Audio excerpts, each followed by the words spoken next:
Hey there, boss heroes. I'm taking a little break from the show this summer, but fear not, because we've got a whole schedule of content you've not heard before. While I recharge my batteries, we've decided to share the episodes of a short but popular YouTube series I did a few years ago on how bosses cultivate commitment in the workplace. So every other Sunday, through the end of the summer, you'll hear these quick, funny lessons on how to inspire teams, get results, and be a boss that people don't hate. You'll even get to hear the old rock theme music we used and some recording bloopers at the end. Enjoy, and thanks for all that you do to care for so many.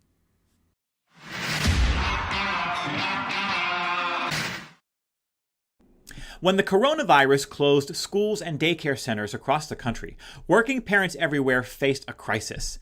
How do I go to work, homeschool the kids, take care of a house that we can't leave, and keep everyone from killing each other while in quarantine? It was a demanding, multitasking mess. In response, many companies rushed to help their employees by creating flexible work arrangements and generous leave policies.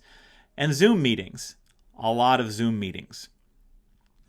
But then, non-parents started expressing resentment. Several news stories have highlighted the growing frustration among some employees at companies like Facebook and Salesforce that accommodations, benefits, and flexibility has disproportionately benefited parents over non-parents. Non-parents are complaining that they too would like more time away from work, but the absence of parents is leaving them to shoulder more of the load. Faced with these new circumstances, non-parents at work are saying, "Hey, no fair." I'll tell you what's really going on here and why it has nothing to do with parenting, leave policies, or workload in this episode of Cultivating Commitment.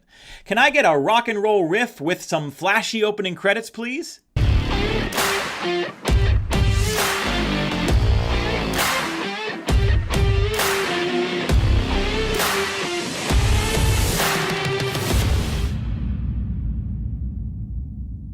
Okay, imagine for a moment that the president of your company gave your boss a $1,000 bonus to split between you and her in recognition of a job well done. Yeah, I know this is total fantasy for some of you, but go with me on this. You and your boss have worked together for weeks to get your organization through some really challenging times, and now the president wants to recognize your efforts. Now, imagine that your boss comes to you and says, "Since I have more locations to manage and more employees to supervise, I decided to split this bonus proportionate to our responsibilities because that's what's fair." Then she hands you a check for $100. How are you feeling? If you're like most people, you cry foul. You say, "Hey, that's totally unfair." As you hold $100 in your hand in recognition of a job well done, you feel cheated, disrespected, and angry. Okay, forget that scenario for a second, and instead imagine this. Tomorrow you arrive to work to find an envelope on your desk. Inside is a card from the president of your company with a sincere note about how grateful she is for all of your recent efforts during challenging times. She writes, "Here's a small token of my appreciation for all of your hard work," and in your hand sits a check for $100. How are you feeling? When I pose this scenario in workshops and keynotes, most people tell me that they'd feel surprised, appreciated, even touched by the gesture. That's pretty different than the first scenario, right? When you felt cheated. But why? In both cases, you held in your hand a check for $100 given in recognition of your effort. The answer is that the first scenario had what is called a perception of inequity. When people perceive that they are not getting the same treatment or benefit as others who have put forth the same or less effort, they feel mistreated. And let's be honest, your boss splitting that bonus 90-10, that's a total jerk move. If you were a spiteful person, her boss's day gift might end up being 10% of a thank you note and 10% of a candy bar. What's happening at Facebook and Salesforce, where employees are expressing frustration about the leave policies and workload disparities for non-parents, is being driven by a perception of inequity. The non-parents see different experiences for those around them, and their brains say, "Hey, that's not fair. I'm being cheated." They start to believe that they are a victim.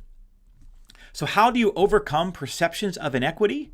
First, don't try to offset the perceived inequity with some kind of bonus or benefit to make up for it, especially just for those with that perception. If Facebook says, okay, you're right, non-parents, you are here more and you are doing more, so here's an extra 10 hours of PTO. What happens next? All the parents go, okay, so I'm facing 24/7 chaos at home, but the non-parents who have fewer obligations all just got more time off? What the hell? Trying to offset perceptions of inequity one at a time rarely works because you get caught in a tennis match between victimized thinking. And let's be honest, nobody likes tennis. Instead of trying to offset the inequity, leaders have to challenge the assumptions that allow the employee to identify as a victim, while also working to increase their empathy.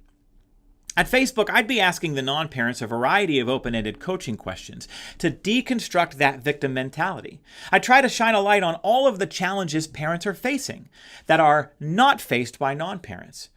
I try to dig into the physical and emotional toll that those challenges are inflicting on parents right now. I mean, you try teaching new math to a third grader and a first grader with a lunatic 4-year-old climbing the walls. Not that I'm speaking from experience. What's also important here is that when an inequity actually does exist, we either have to correct it or acknowledge that it's necessary. If I was leading at Facebook, I'd acknowledge that it was necessary and make the case that it was necessary. I'd say to the non-parents, you're right. Parents are here less, and that means you are doing more. You are 100% right. But that's just how it has to be right now. That's just how it is. Everyone is facing down difficulties. They just don't all look the same. For parents, their difficulties are at home. For non-parents like you, they're here at work. But there's a reason people say it takes a village. For parents on our teams right now, their houses are on fire, and I'm asking you to stay later and pick up a hose because you can. And I hope you know that if there ever comes a point when your house is on fire, those folks are going to remember, and they're going to run towards you with buckets of water in hand. Now, that kind of messaging doesn't work for everyone, but it will work for many.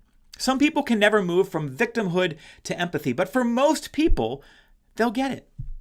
What's important to note is that if there really is a perception of inequity, it either has to be fixed or acknowledged. After all, in that first scenario where your boss split the bonus 90-10, there actually was an inequity. Forget coaching and empathy. That split was just not right and needs to be undone. So there you have it. When employees cry, hey, no fair, it's a perception of inequity, one you simply can't buy off or counter. Instead, coach for empathy and understanding. And if the inequity isn't just a perception, it's critical to either fix it or acknowledge the reasons that it's necessary. Do you agree? Do you disagree? All the cool kids leave comments on videos like this, so drop a note in the box below and tell me what you think. Thanks for watching, and I'll see you next time. Hey, you can get all of my videos delivered straight to your email inbox in our BossBetter email newsletter. As soon as they are released, we deliver them to our subscribers along with additional articles, tips, tricks, and tools. If you strive to boss better, you got to get yourself signed up. Go to bossbetternow.com and subscribe. Are you planning a meeting or event? Why not have me join you as your keynote speaker? Loyalty is employer loyalty and humanity. It's a commitment to creating a more humane employee experience because that's what triggers commitment at work. I'll give the leaders in your company a clear vocabulary and framework to turn your organization into a destination workplace.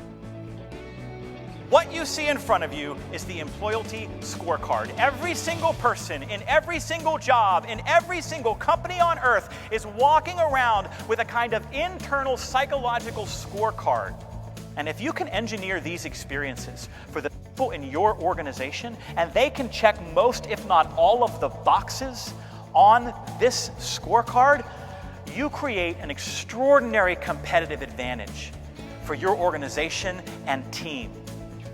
And we're definitely going to talk about why so many people are changing jobs. Okay. Okay, I'm going to run over to this side of the room now. This is almost as long as the walk from the hotel. Why are people switching? What is something we haven't heard yet? Organization. Don't say someone's name. That's not nice. I heard organization. What else? Feeling valued. Management. But we had dozens of answers for why are people switching. But I would argue there's only one. I would argue that every answer you just gave rolls up to a bigger idea, and that bigger idea is this. People are switching to improve their quality of life. When we create a workplace that stops treating people like a commodity and starts treating them as a fully formed human being, you don't just crack the code of commitment, you make a massive difference across society. When I arrive on site as your speaker, I have two jobs. Help the people in the audience with the real-world challenges they face every day, and do it in a way that is utterly captivating. If you'd like more information, a quote, or to check date availability, just email hello@joemull.com. That's HELLO@joemull.com.